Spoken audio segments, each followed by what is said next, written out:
very popular passage of the Bible. Almost all of us could read it without opening our Bible, but for the sake of not making mistakes and for the sake of being sure of what we are reading, I would like to read from the Bible, Proverbs chapter number 4. Now read verse number 23. Keep thy heart with all diligence, for out of it issues of. Keep thy heart with all diligence, for out of it are what, please? The issues of life. In my notes, I wrote, keep, protect, take heed to thy heart with all diligence, carefulness, and persistent work. For out of it, that is, out of the heart, are the issues, fountains, matters of life. For those of us who are students of the Bible, this will not be difficult for us to relate with or to relate to. Protect your heart. Watch over your heart. Take heed to your heart, not casually, but with all diligence, with all carefulness, painstakingly, deliberately, intentionally, with persistent work. Why? Because out of the heart are the issues, fountains, matters of life. Everything begins from the heart. And that's why I would like to look at the interconnectivity. So if the heart is a matter, and the matter of the heart is a matter, then I am thinking that we should sit together and look at this. The matter of the heart is the real matter. And I know you know very well that when a man has a heart disease, he has a very serious disease. I don't know whether it was last year that Dr. Tola was talking to us about the heart and was giving us some very serious analysis. I couldn't recover from what he said. I've to recount, I've tried to recollect everything he said. But maybe because I'm not a medical doctor, it was looking a bit difficult. And when I see him again, I will ask him to teach me again. Yes.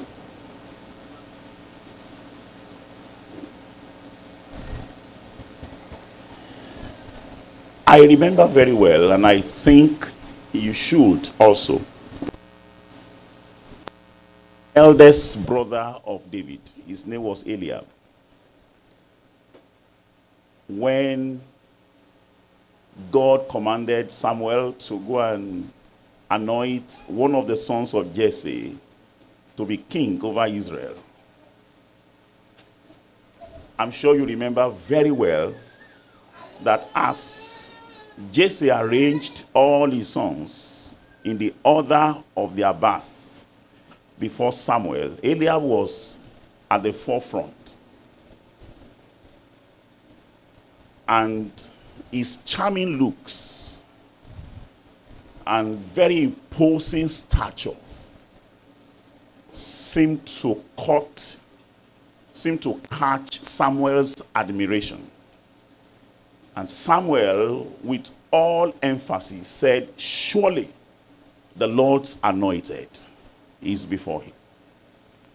Even without pouring oil upon Eliab, Samuel considered him to be the Lord's anointed. But God caught him and God said, don't look at his countenance.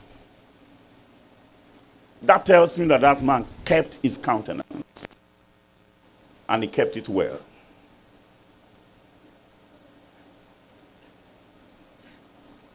One of my daughters in the faith told me, if I mash cucumber and I use it to rub my face, it will clear the stress off my face. I don't know whether it's true or not. Okay, you know it's true. All right.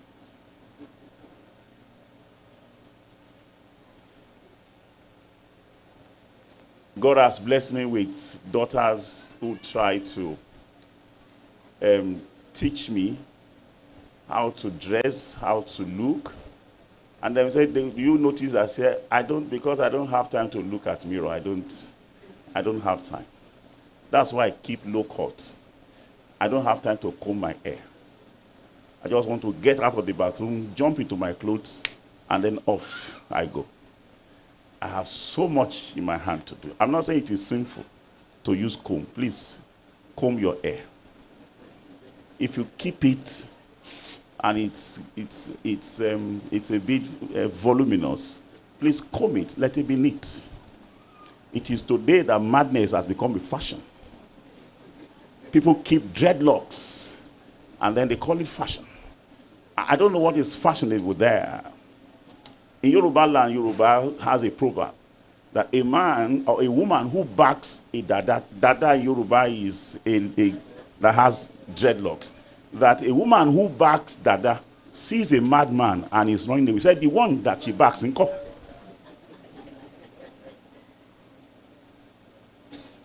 It's just civilized madness.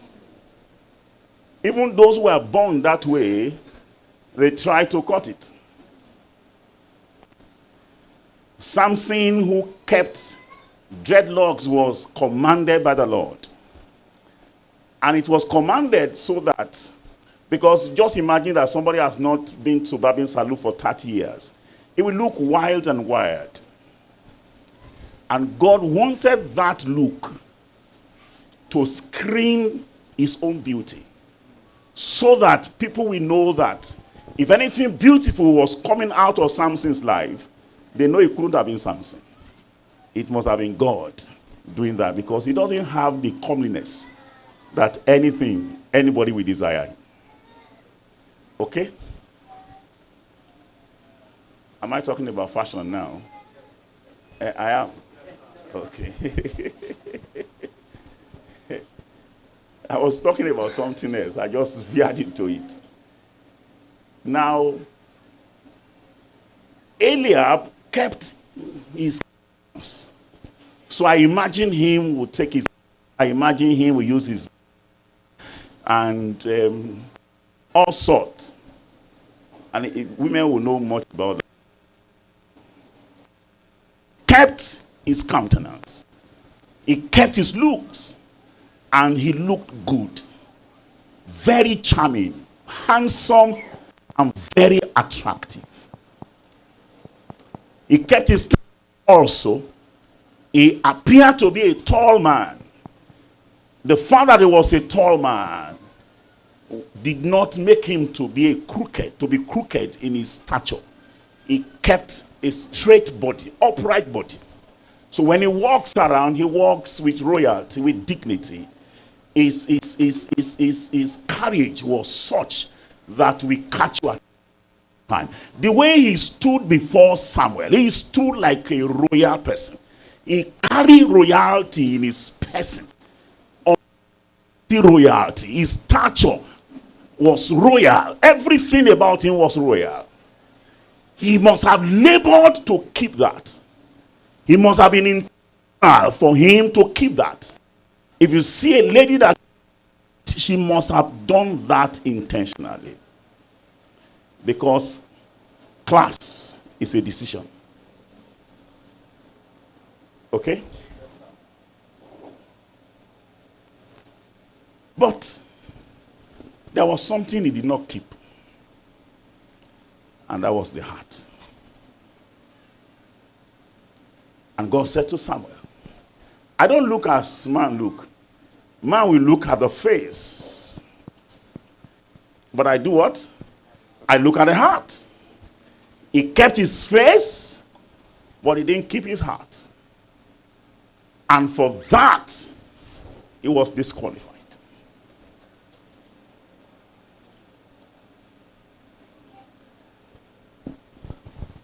Do you remember Absalom?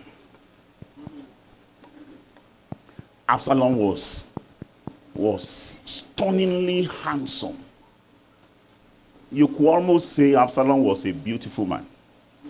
Stunningly handsome. Flawless.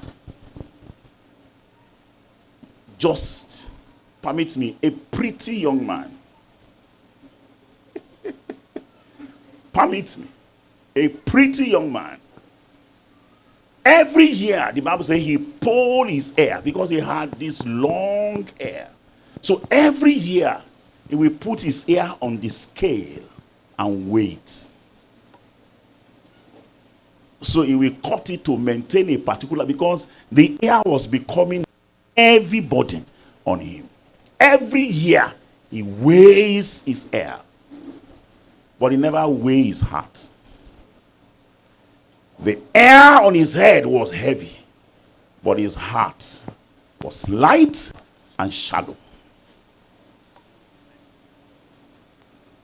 So the word keep could mean pay attention. Take heed. Take heed to your heart. Not just your weight. Not just your face. Not just your height. Take heed. Keep your heart. And, you know, Absalom did not last. Not because of his beauty. Not because of how, permit me, how pretty he was. But because how naughty he was in the heart. So the heart becomes something that we cannot joke with.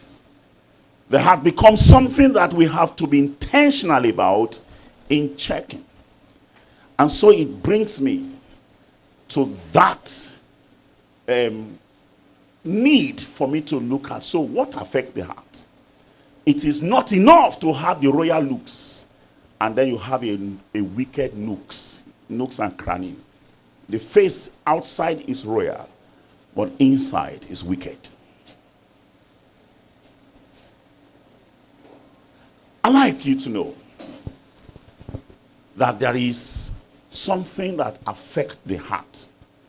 And I want to dance around what all of us know about. And I'm praying God will help us to pray tonight. I'm really praying. Can I tell you that there are two, even though three, there are two critical things that feed the heart. Number one is the eyes.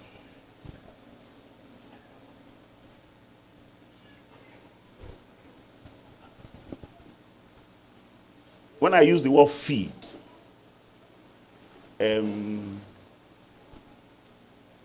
I know that for those of you who are Gen Z generation, you understand that feed is not only food, it's not only to give food, even the stream of news, the stream of information on the internet is also called feed. Am I correct? Okay. So I like to look at it from those angles. That what feeds, one of the things that feeds the heart directly is the eyes and the ears. Let me give you two. Nobody told you that you are passing through a graveyard and you are blindfolded. One a.m., will you be afraid? Now, having passed through, now they said, let's go back home. And then they remove the blindfold. And then you step into a graveyard. What happens? Eh? You will go back. The same place you just passed without being scared. This time around, you are scared. What introduced fear to your heart, please? Is the eyes. Is the eyes. So Shakespeare wrote and said, beauty is in the eyes of the beholder. Fear is in the eyes. It is the eyes that transmit fear into the heart. So when Jezebel said, God, do so and much more to me if by this time tomorrow, Elijah is not like one of the prophets of Baal. And the Bible says, and when he saw that, he ran away. It was not video that Jezebel sent. It was audio. But as he heard it, and I'm going to give you that illustration now, it formed a picture in his mind. So the picture he saw created fear in him, and he ran away from Jezebel, supposedly. So let me do something now. Highlander.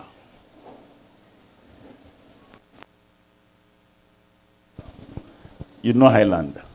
When I mention Highlander, do you realize that the picture formed immediately?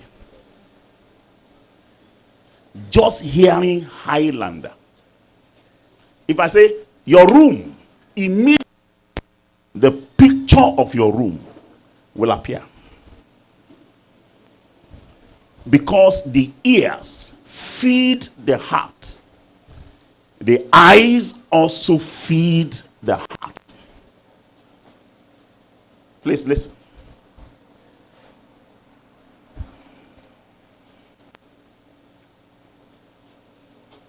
I grew up in an